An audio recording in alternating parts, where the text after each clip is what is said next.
Welcome to the deep dive. Today, we're going deep on something you use literally all the time, every day, language. hmm But we're not going to treat it like some dry school subject. Nope.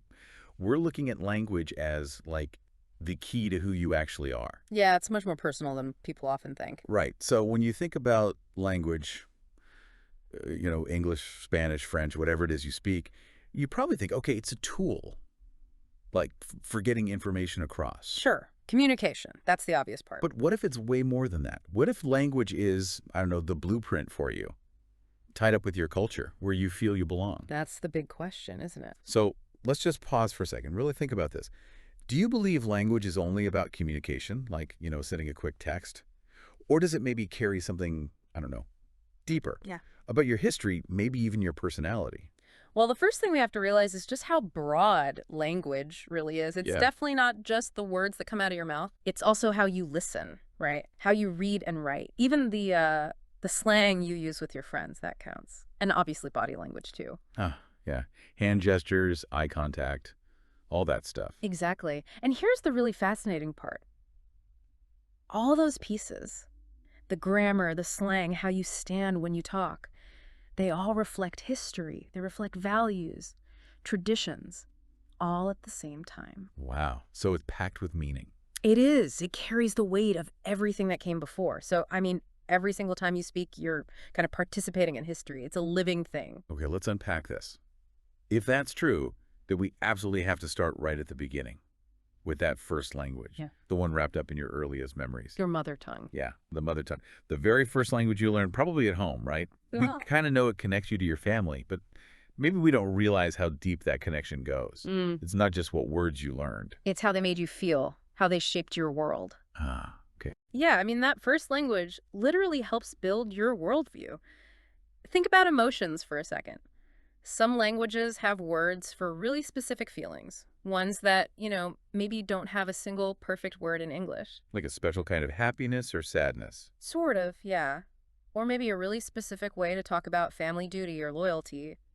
If your mother tongue gives you those precise tools, it actually gives you a different way to process and understand those really deep feelings. It's quite profound, actually. So it connects you straight to family traditions, Mm. the emotions that kind of define your early life, those first memories. Mm-hmm. The first story you heard, maybe the first time someone said, I love you in that specific way, those moments are like coded in that language. And the sheer variety is just amazing when you think about it globally. We're talking about languages like Inuktitut, Farsi, Spanish, Filipino, Cree. Right. Each one is a totally unique way of understanding the world, built up over hundreds, sometimes thousands of years. So here's a tough question then. If that first language, your mother tongue, is so incredibly tied to your memory, your feelings, your identity, Yeah. what happens if you start to lose it? Or if, it's not really supported much outside your home? Well, that's where it gets really serious. It's a huge potential consequence. If you mainly have to speak a second language, especially if you're forced to, you can start to feel, disconnected. Disconnected from what From exactly? your heritage, from that shared family or community memory. Because you might lose the specific culturally loaded words you need to even access those complex feelings or ideas properly. It's not just losing words. It's like losing the context, the emotional map. Wow. That's a heavy thought. It is. Okay, so moving beyond just the family dinner table, let's zoom out a bit. Here's where it gets really interesting. Why is language so important for like a whole community or even a whole country? Well, language does a lot of heavy lifting for us, doesn't it? Yeah, seems like it. Well, lets us share really complex ideas, right? And express emotions. Definitely. And crucially, it's how we pass down stories, culture, history. Think about oral traditions, legends, songs.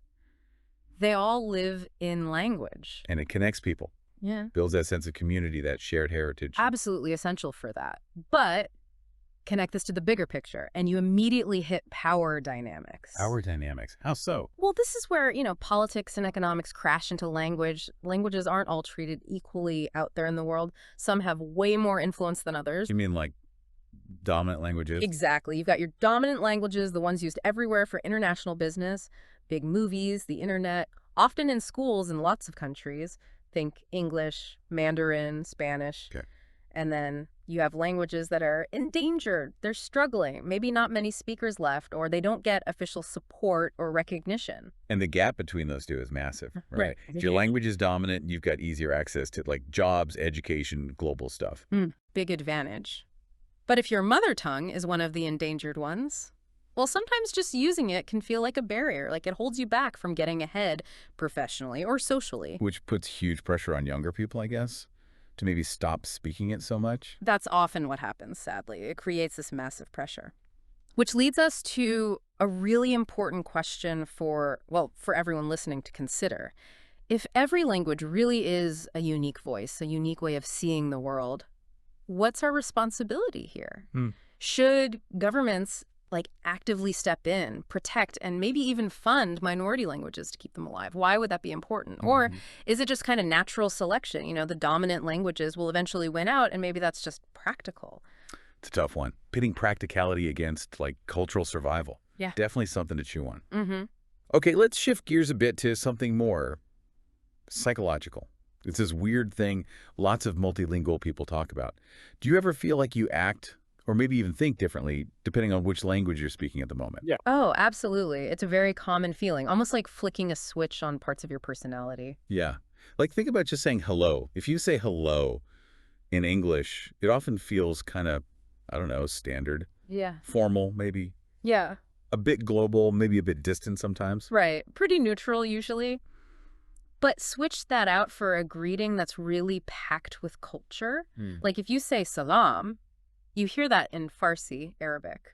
It's not just hello. It comes with this whole vibe of warmth, peace, a cultural connection being made right there. Okay, yeah, I can see that. Yeah. Or what about, say, ni hao in Mandarin? Well, ni hao can carry nuances of respect, maybe hierarchy, depending on context.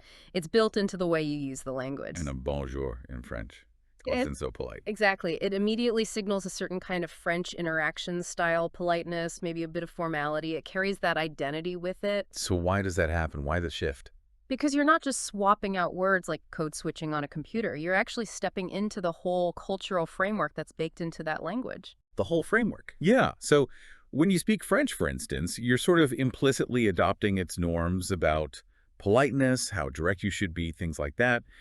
If you switch to a language that maybe prioritizes community connection more strongly, your behavior might naturally shift to match those expectations. It's fascinating.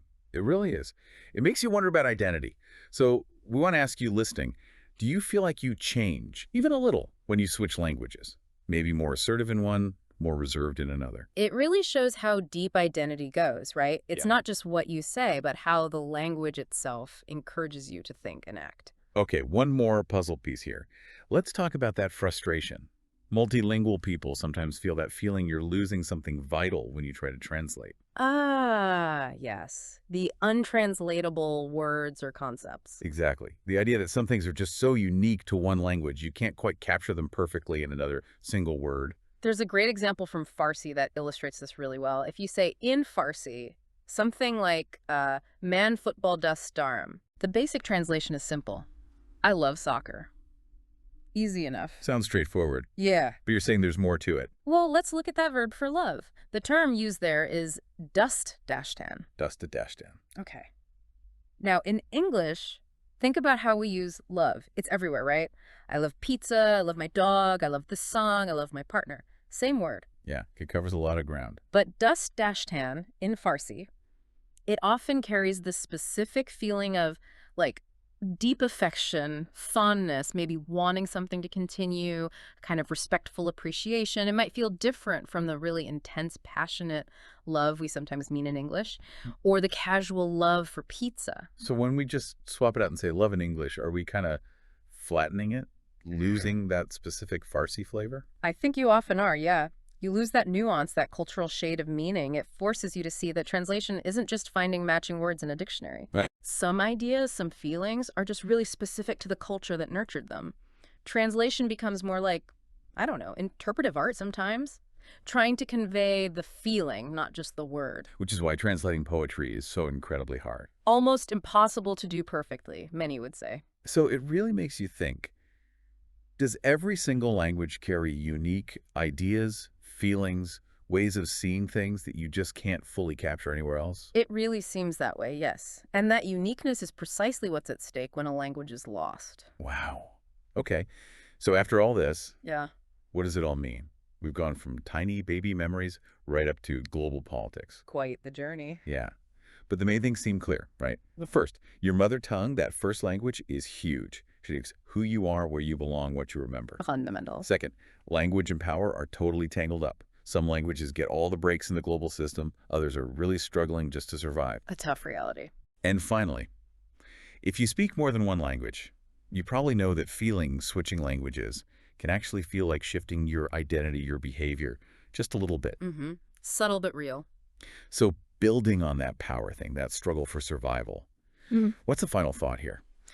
Well, it leaves us with a pretty big question about the future, doesn't it? If languages are like these collective treasures, these unique ways of being human, what responsibility do we have, maybe collectively, to keep them alive? Hmm. Because protecting a language isn't just about, saving old vocabulary lists. It's about preserving entire ways of thinking, entire worldviews that humanity could lose forever if that language disappears. That's a powerful point. Okay, so we want to leave you with this really positive message, something strong to hold on to. Your language doesn't matter if it's English or Spanish or Cree or Cantonese or anything else. It's special. Absolutely. The vital, irreplaceable thread in the gorgeous tapestry of global diversity. So speak it, share it if you can, protect it if it needs protecting.